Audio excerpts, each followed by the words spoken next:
என் மாம்சம் உம்மை வாஞ்சிக்கின்றது என்று தாவீது சொல்லுகிறார். இரண்டாவது நம்மை பரிசோதிக்கின்ற கேள்வி என்னவென்றால், தேவனை நாம் வாஞ்சிக்கின்றோமா தான் கேள்விங்க. அப்படின்னா ஆண்டவருக்காக நம்மளுடைய இருதயத்துல ஒரு பசி உண்டா, ஒரு தாகம் உண்டா?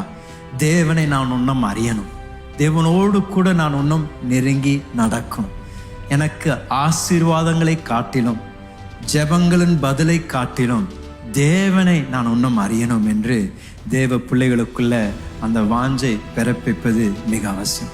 தாவீது அப்படிப்பட்ட நபராய் இருந்தபடியால் தான் ஆண்டவர் அவனுக்கு பெயரை சூட்டி என்னுடைய இருதயத்திற்கு ஏற்ற மனிதன் என்று ஆண்டவர் தாவீதை பார்த்து சொல்றார். ஏன்னா தாவீதுக்கு பொருட்கள் எல்லாம் பொருட்டா இல்லை, அவர் மற்ற காரியங்கள்லாம் ஆண்டவர் தராரோ இல்லையோ அதெல்லாம் பொருட்டில்லை.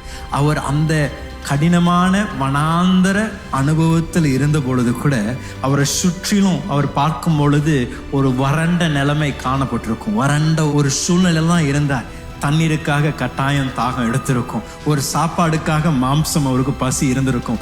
ஆனாலும் அவருடைய ஜெபமெல்லாம், ஆண்டவரே என்னுடைய ஆத்துமா உம்மை வாஞ்சிக்கின்றது, ஆண்டவரே என் மாம்சம் எல்லாம் உமக்காக பசி தாகமாய் இருக்கின்றது என்று தாவீது ராஜா அவர் சொல்லும் பொழுது அவருடைய இருதய துடிப்பெல்லாம், தேவனை நான் வாஞ்சிக்கின்றேன், தேவனுடைய செயலை என்னுடைய வாழ்க்கையில காணணும் என்ற ஒரு வாஞ்சை அவருக்குள் இருந்ததை நாம் பார்க்கின்றோம். 42வது சங்கீதத்துல முதல் வசனத்துல நமக்கு எல்லாரும் அறிந்த வசனம், மானானது நீரோடைகளை வாஞ்சித்து கதறுவது போல தேவனே என் ஆத்துமா உம்மை வாஞ்சித்து கதறுகிறது. இதெல்லாம் தான் அந்த ஒரு வாஞ்சையிலிருந்து பிறப்பிக்கப்பட்ட ஒரு கூக்குரல் என்று நான் சொல்றேன். எப்படி ஒரு மான் அதை ஒரு சிங்கமோ ஒரு கரடி வேட்டையாடும் பொழுது அந்த மான் தப்பி போவதற்காக வேகமாக ஓட ஓட ஓட என்ன ஆகின்றது என்றால் அதற்கு தாகம் ஏற்படுகின்றது.